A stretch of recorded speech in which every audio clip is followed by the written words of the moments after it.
কিছু হবে না, দাও না, কিছু হবে না।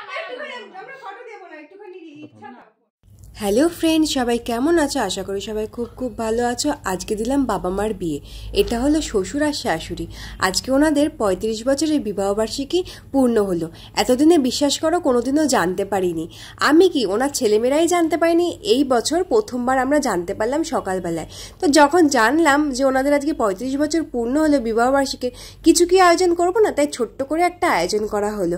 মা তো কিছুতেই রাজি ছিল না মালা বদল করায়, আর মালাটা যদিও ছোট হয়ে গেছিল, কিন্তু কি করা যাবে, ওনার ছেলে আর মেয়ে আনতে গেছে, বলছে যে এমনিতেই কিছু করতে চায় না, তারপর যদি বড় মালা নেই, এমনি বিয়ে সিজন, মালার অনেক দাম, তারপর যদি না পড়ে ছুঁড়ে ফেলে দেয় তাহলে তো পুরো টাকাটাই নষ্ট হবে। যাই হোক, সেই সব চিন্তাভাবনা করে এইসবের কারণে একটা ছোট্ট মালা এনেছে। আর বাবা যেরকম রোজ অফিসে যায়, সকালে আর সন্ধ্যেবেলায় আসে, সেরকম আজকের দিনটাও তাই করলো। বাবা অফিস থেকে আসার পর একটা ছোট্ট করে কেক কাটিং পর্ব চললো। আর শাশুড়ি মায়ের বিয়ে দিলাম, গালে কেক লাগাবো না তাই কি কখনো হয়? এই সুন্দর মুহূর্তটাকে বন্দি রাখার জন্য কিছু ফটো নিলাম। আর এই যে বাবা মায়ের অ্যানিভার্সারি কেক, দেখো দুজনে কত খুশি।